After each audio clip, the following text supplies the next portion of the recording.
Haiti pays tribute this Thursday to President Jovenel Moïse 1 year after his assassination.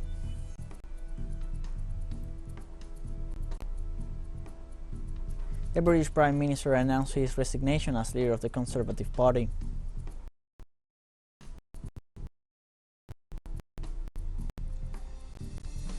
And the Israeli army killed with a guided missile Syrian citizens from the town of Hadar in the southwestern province of Quneitra.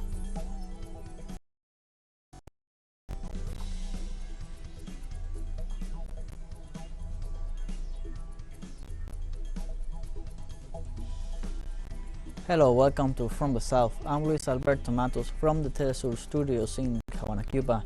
We begin with the news. Haiti pays tribute this Thursday to the then President Jovenel Moïse 1 year after his assassination. The Haitian government offered Moïse's relatives a mausoleum to honor the former president. Authorities intend to hold a ceremony in the gardens of the Museum of the Haitian National Pantheon, while Moïse's followers organize marches, requiem masses, floral offerings, and cultural activities all over the country. 1 year after the death of President Moïse, citizens agree and point out that the situation of the country is deteriorating rapidly due to the lack of democratic institutions. Meanwhile, insecurity and violence in the country is critical due to gang violence. Authorities registered more than 500 kidnappings in 2022 and over 200 deaths as a result of gang warfare in the north of Port-au-Prince.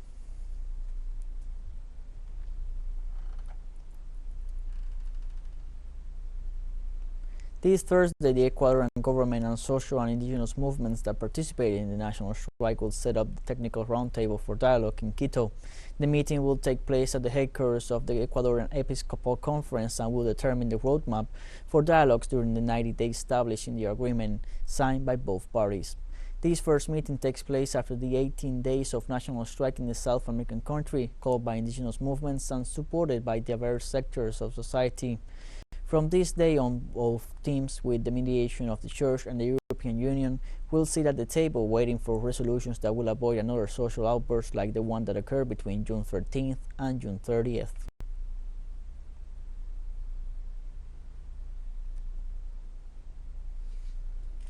Panama's Teachers Union maintains a 72-hour labor strike in protest against high fuel prices and to demand better working conditions. Teachers Association of Panama announced that they would begin a 72-hour strike extendable while their ex-representatives went out to protest in the capital city to urge the government to respond to the demands regarding the high cost of living. Teachers also call on parents and students to join the strike and not to be manipulated by the executive arguments that condemns the teachers' protests for supposedly affecting the education of the students.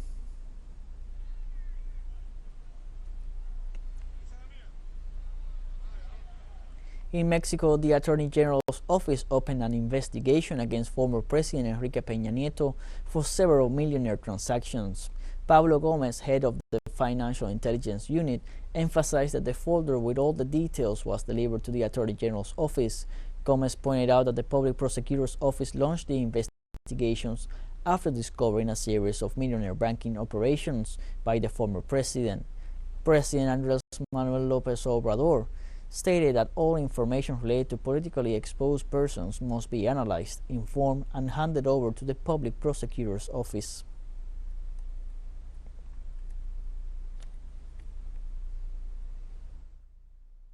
In Venezuela, President Nicolás Maduro held a high-level meeting with the management team of the Development Bank of Latin America.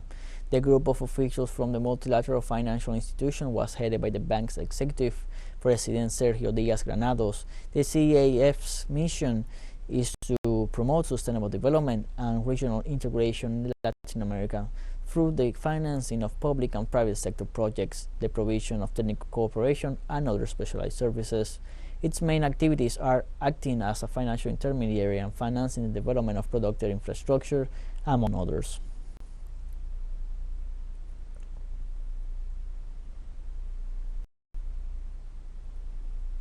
In Chile, the campaign for the constitutional referendum begins after the delivery of the project for a new constitution.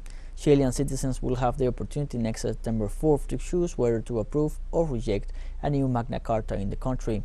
According to the Chilean Electoral Service, CERVEL, political parties, civil organizations, and parliamentarians will have 3 days to register for the constitutional referendum campaign. According to the electoral body, for the first time in the nation's history, inmates will be allowed to vote. The campaign begins after years of work of the Constitutional Convention, which delivered the proposal for a new constitution to the former National Congress on Monday.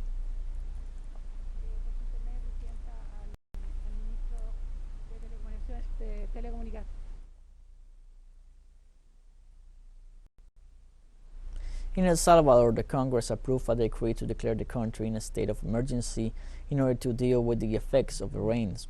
The decree for a 15-day period was approved with the votes of 65 of the 84 deputies of the unicameral Congress. The legislators of the opposition political parties did not support it. The approval of the same was given after the country once again suffered floods, overflowing rivers, and landslides as a result of a tropical wave on Tuesday, July 5th. This situation resulted in the death of one person, being the third death caused by rains in less than eight days. Meanwhile, classes are still suspended throughout the country and at all levels, as many institutions were damaged by the rains.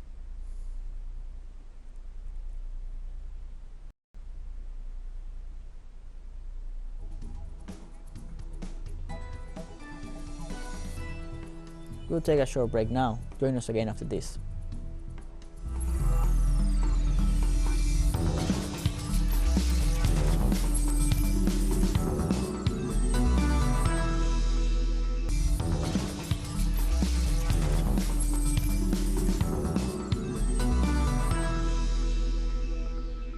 Welcome back to From the South. Systematic violence continues in Colombia. This Wednesday, a new massacre was registered in the department of Quneitra. This is the 52nd so far in 2022. According to the Institute for Studies of Development and Peace, 3 men were murdered, including Michael Andrés Lozano Rojas, a native of El Paujil, who was a signer of the peace agreements, who was in the process of recuperation. The man was killed in the middle of a massacre committed in Union Penella, municipality of La Montañita, Caqueta. This demonstrates the risk that signatories of the peace agreement and their families continue to run because they do not have the necessary security guarantees for their lives.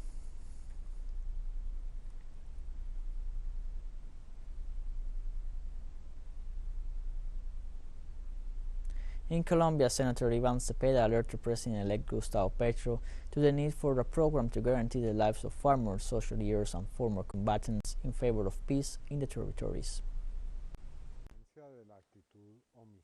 Unlike the homicidal and contemplative attitude that this government of President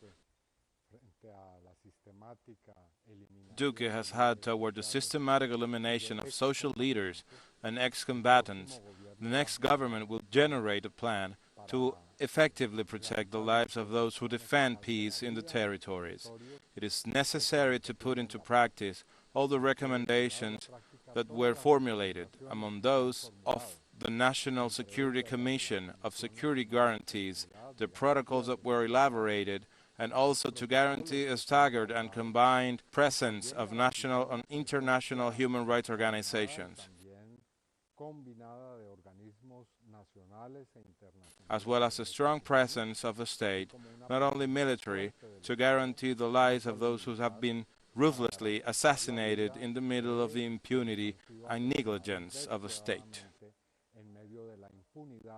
Specialized Financial Journal points out a 38% increase in the likelihood that the United States will fall into recession in the next 12 months. According to Bloomberg, U.S. consumer confidence will reach a historic low and interest rates will rise. In fact, U.S. consumer confidence has so far fallen to a 16-month low in June, and the U.S. Federal Reserve raised its benchmark interest rate by 75 basis points, the largest increase since 1994. According to the Bloomberg economic model, the loss of purchasing power and the increase in the price of raw materials, which mainly affects the country's industry, are two of the problems that have the strongest impact on U.S. economy.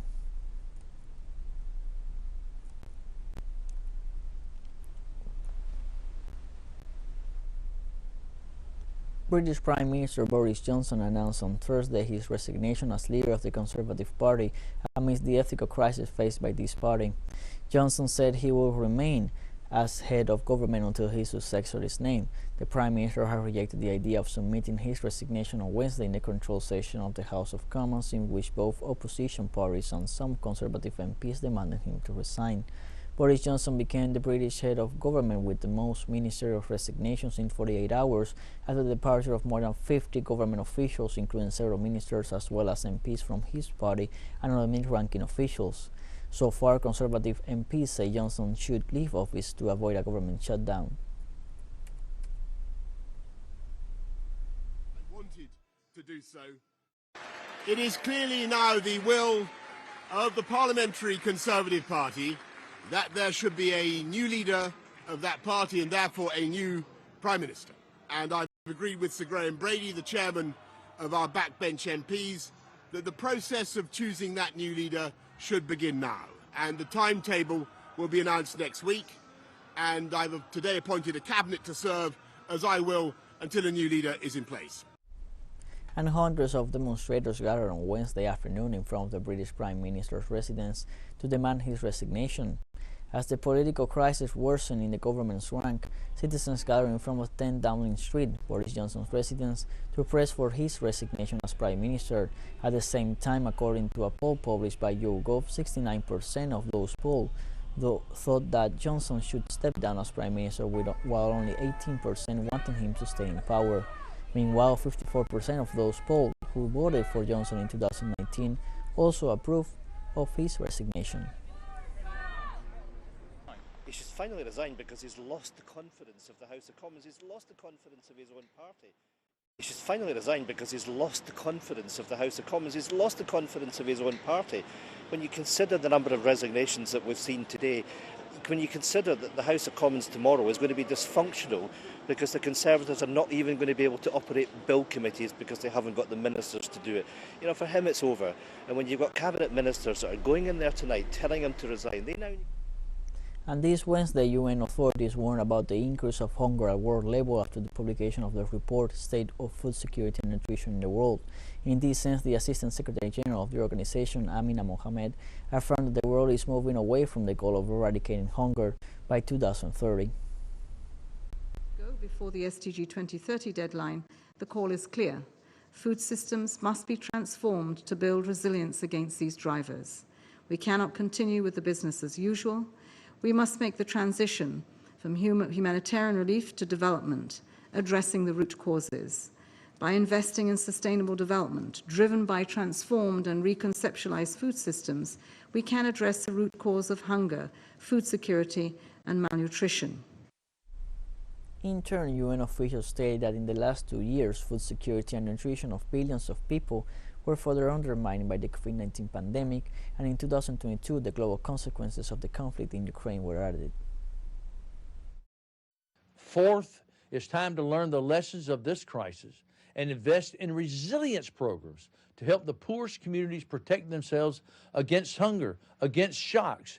If we had successfully threaded this needle in the past, the war in Ukraine wouldn't be having such a disastrous global impact today.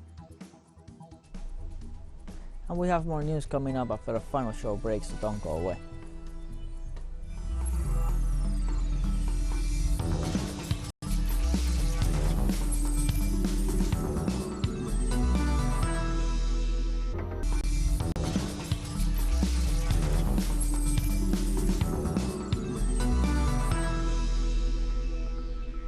Welcome back to From the South.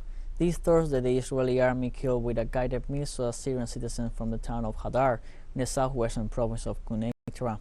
A Tel Aviv drone fired a missile at 46-year-old Farid Fouad Mustafa while he was near his home, resulting in his immediate death.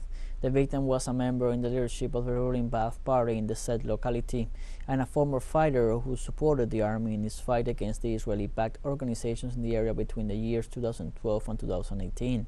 The town of Hadar has witnessed at least 10 Israeli attacks against people known for their support for the resistance to the Israeli occupying forces in the Syrian Gulf and with long history of fighting terrorism in the area.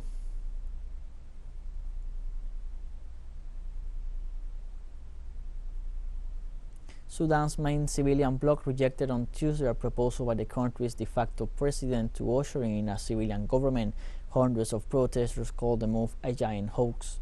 Condemnation was directed at the decision of Army Chief Abdel Fattah al-Burhan, who promised on Monday to open up the administration to allow civilian groups to form part of the new transitional government. In response to what they saw as a farce, Sudanese protesters held a sit-in in the center of the capital Khartoum until Wednesday night, even in defiance of repression by security forces. The protests also spread to other cities, copying the aforementioned sit-in pattern.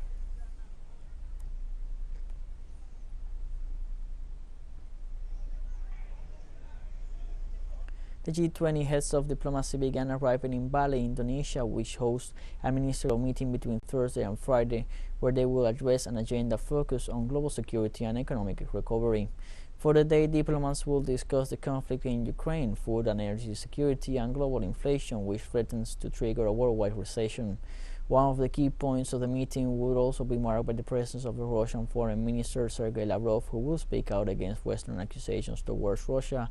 Washington had anticipated that its Secretary Antony Blinken would hold bilateral meetings, among them with the Chinese Foreign Minister Wang Yi, and rule out a meeting with Lavrov.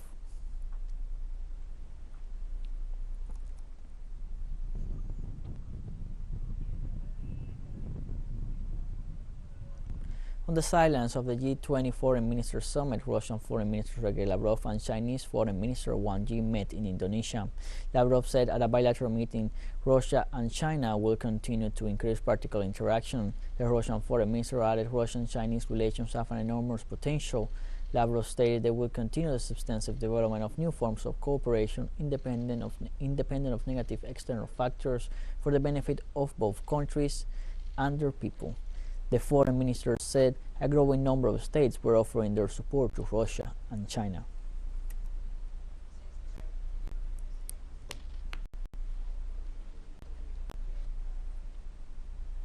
Hundreds of thousands of worshippers started the mass pilgrimage to Mecca, the largest since the beginning of the coronavirus pandemic in 2020. After 2 years of drastic limitations, 1 million Muslims fully vaccinated, including 850,000 from abroad, took part in the Hajj, or pilgrimage. The journey takes place around Islam's holiest site, located in the west of Saudi Arabia in the Great Mosque of Mecca. Pilgrims must complete the Tawaf, the roundabout around the Kaaba, a large cubic structure wrapped in a black cloth embroidered with gold, towards which Muslims from all over the world turn to pray.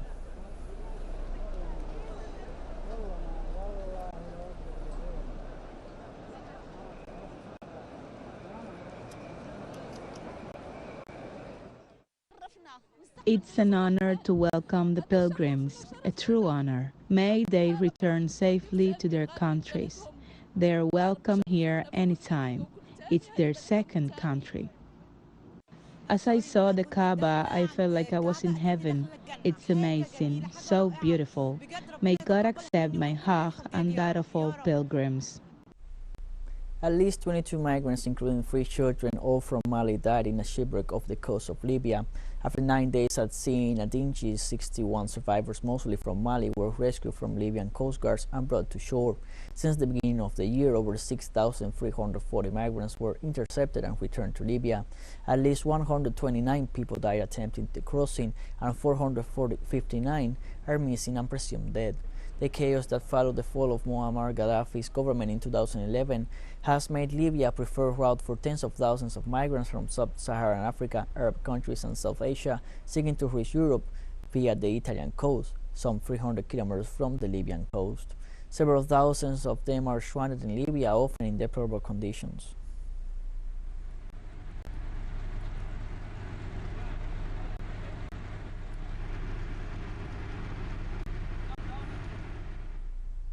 In Nigeria, authorities recaptured escaped inmates and transported them back to Kuje prison after suspected Boko Haram militants using guns and explosives blasted their ways in, freeing dozens of their comrades and hundreds of other inmates. According to local authorities, close to 600 inmates were recaptured by Wednesday evening, while less than 100 were still on the run. Nigeria's Correctional Services spokesman Abu Bakar Umar said. President Muhammadu Buhari visited the prison, where the burned-out wreckage of a bus and cars marked the scene of the attack, and yellow police tape was stretched across a destroyed section of the prison perimeter. Boko Haram is one of the armed groups involved in Nigeria's running 13-year conflict in the country's northeast.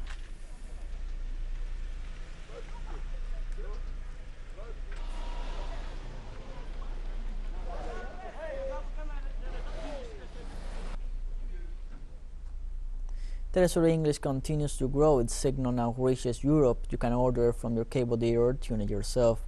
These parameters that you see on screen are in place since July 1st. Quite soon, further changes will be implemented for the signals in the Middle East and Africa. Now more than ever, the world connects to us and our stories are heard in other faraway nations. This news multi-platform will continue providing truthful content to oppose the hegemonic media's narrative and our faithfulness to our audience.